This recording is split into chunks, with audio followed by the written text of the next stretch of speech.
of these men over here that are offering their support to let you know, I too have been there. You know, how can I get over it? Maybe they can explain to you how they've gotten over it. So, with that being said, we're gonna go ahead and play this next video for you. I found that with depression, one of the most important things you could realize is that you're not alone. You're not the first to go through it. You're not gonna be the last to go through it. And oftentimes it happens. You feel like you're alone and you feel like it's only you and you're in your bubble. And I wish I had someone at that time who could just pull me aside and, hey, it's gonna be okay. It's gonna be okay. I wish I knew that. You just gotta remember. Hold on to that fundamental quality of faith. Have faith. And on the other side of your pain is something good.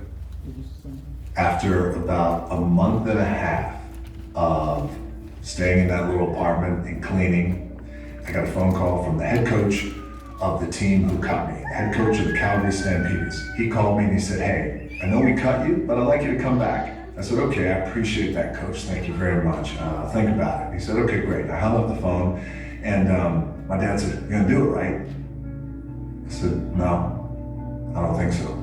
I think I'm done with that. And he goes, what? I said, my gut tells me I'm done. He said, what are you gonna do? I took a deep breath. I said, I'd like to get into the business. He said, what business? I said, the wrestling business. He said, you are throwing it all away. It is the worst mistake you will ever make. He said, you're ruining your career. I said, maybe I'll be no good. But I feel like in my heart I have to do this. And I either need you to train me or need you to not train me. My dad rose to the occasion. So I'll train me. And it wound up being one of the greatest chapters in my life. Wow. That's good. That's good. Right now. So we got our next guest speaker that's gonna come. He's gonna be speaking on depression. We're gonna introduce Mr. Isaiah Washington. CFO. Well, good afternoon, people. I actually originally wasn't the guy for this, but I felt in my heart that God was talking to me about actually speaking about this, because this is something that's been near and dear to my heart, and just like any other person, we all struggle with bouts of depression. So I really dug into this and really was praying and asking God. I was telling Bernard last week, I was like, dude, if you would asked me to do this last week, I got it. So getting towards coming here to do it today, I'm like, I'm not blank. So I was like, you know what, I'm not even gonna worry about it. I'm just gonna let the Holy Spirit flow. If you want me to tell about it, then I'm gonna talk about it. Okay. But just a brief description of what depression really is, defined by the dictionary. It's a state of feeling sad, a mood disorder that causes a persistent feeling of sadness and loss of interest. You know, that's exactly like pinpoint exactly what depression is. It puts you in a state where it's like you lost a family member, you lost a dog, something, and they consider that a family member. And that can lead you into deep depression where you just detach, you disconnect from anything and everyone that's around you. But the funny thing about depression is, it has a sidekick, loneliness. Loneliness is a state of mind and emotion brought on by feelings of separation from other human beings. You don't know what I'm gonna do this, but Caleb, come in real quick. And the reason why I wanna give a little illustration, he didn't know I was gonna do this, but as your father, you trust me, right? All right. I'm not gonna harm you, I'm not even gonna really touch you. But I just wanted to show as an illustration, I'm depression and you're gonna be loneliness. So you're gonna go everywhere I go, right? You ready? Come on, let's go.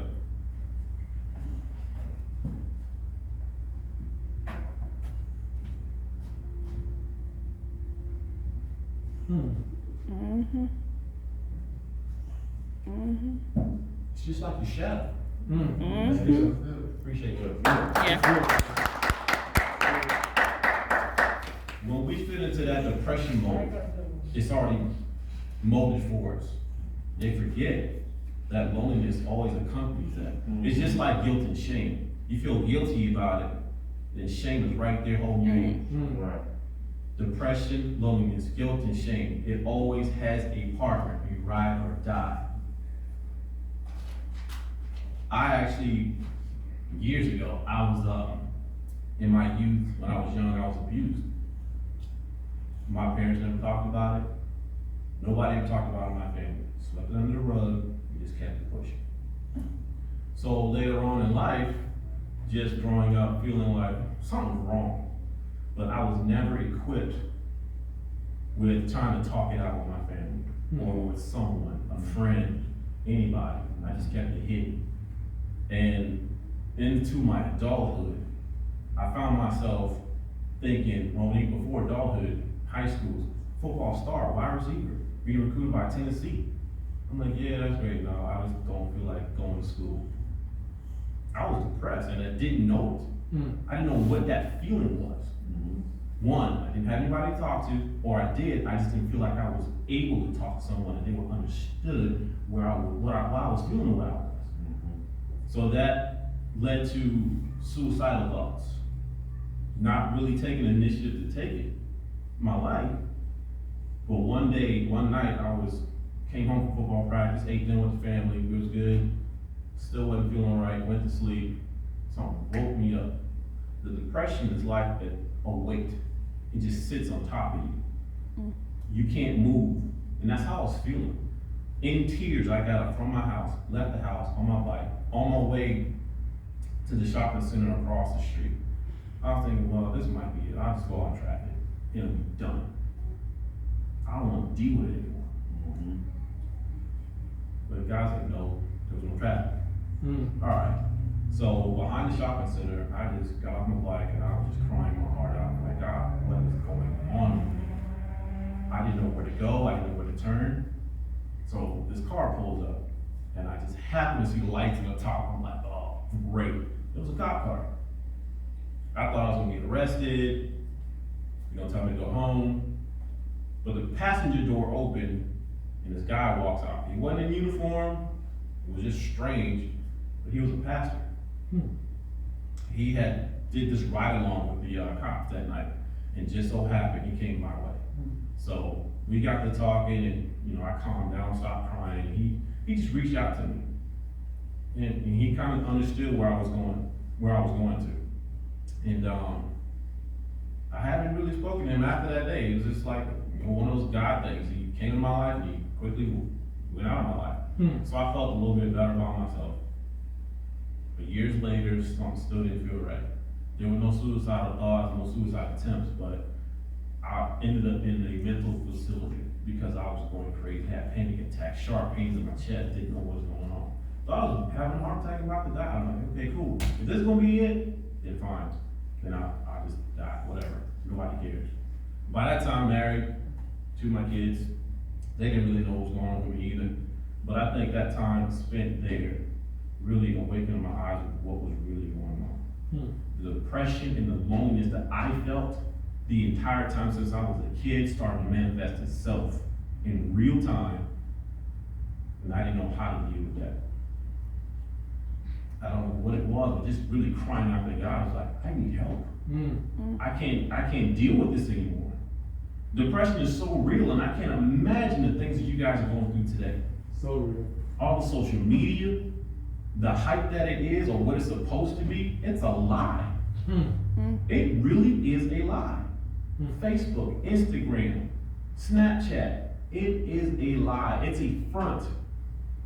That's why kids, they can't function because of the bullying that ensues from that. Well, if you're not living this kind of lifestyle, then you're just fake. You're not in the in crowd. It's a lie.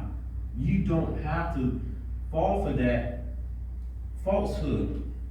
The acronym of fear is what, Demetrius? False evidence appearing Real. False evidence appearing real. That's the fear that they have. And that's one of the reasons why youngsters commit suicide. Because they think what they see on the Instagram or Facebook is real. The fear of that. It's false evidence. It's false evidence.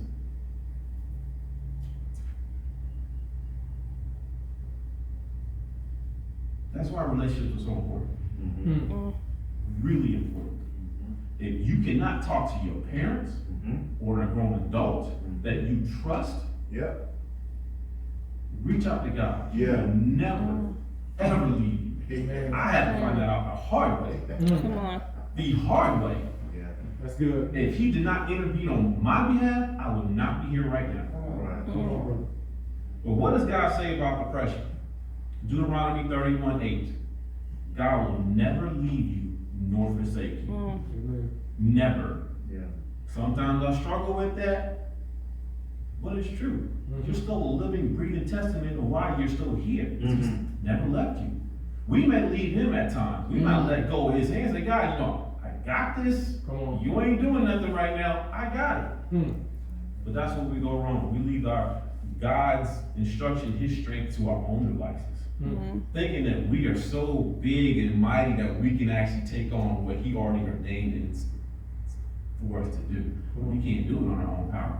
This body is weak. Just like Pastor Marshall, you might have all the muscles, but inside spiritually, Still weak. still weak. But not to put him down. No. That's what he do. Yeah. That's real. Yeah. Come on. Another scripture, Psalm 34:18-19. God is near to the brokenhearted. If you're brokenhearted, draw near to him, because he will draw near to you. Yes, Lord. You don't know where to start? God, I'm here. I don't know where to go. I don't even know if you're real. Put something or someone in my life to give me some direction, to give me some hope. And that's what we're lacking. I think everybody is just lacking hope, especially with Corona. We don't know what this thing is going to do. But over 500,000 people have lost their lives because of it. And I pray to God that Tim had God in their life. I really do. Because that's a lot of lives gone. Because of what Corona's done. It locked people up in their houses, causing depression, causing loneliness. It's crazy. Yeah. Come to me, all who labor are heavy laden, and I will give you rest. Matthew 11. Depression is real. If it's too heavy for you, give it to Jesus. Yes, Lord. Give it to Jesus. So you gotta do is just give it. God, it's too much for me. I don't know what to do with it. I don't know where to put it. But I know I don't want this anymore. Philippians 4:13. Steph Curry actually got this on his shoe, on his game shoes. I can do all things through Christ who strengthens me. All things. Not some things, not little things, all things. But we have to believe that he's capable and able to do everything according to his will. Trust in the Lord with all your heart. Proverbs 3:5-6. What does God say about loneliness? Isaiah 41:10. Fear not, for I am with you. Sometimes. Amen. No, not sometimes. Always. Always. That's the key. Always. You don't get that, I don't know what else to tell you. Right. Be strong and courageous, Deuteronomy 31:6. Even though I walk through the valley of the shadow of death, Psalm 23. What else we got to lose, people? Tomorrow is not guaranteed. You walk out that door, it ain't guaranteed. Give your depression and your loneliness to Christ. You can't keep walking around with this all day long. You can, but where will it get you ultimately? Depressed and loneliness. We don't want to walk like that, people. We want to be God's shining example of what Christ did. He took it all for us. Find you someone that can actually help you through your situation. I'm here. We are here. We are here. Yes, we are. We are one. And let's just reach out. Amen. Just reach out. Okay. Thank you. To God be glory. Amen.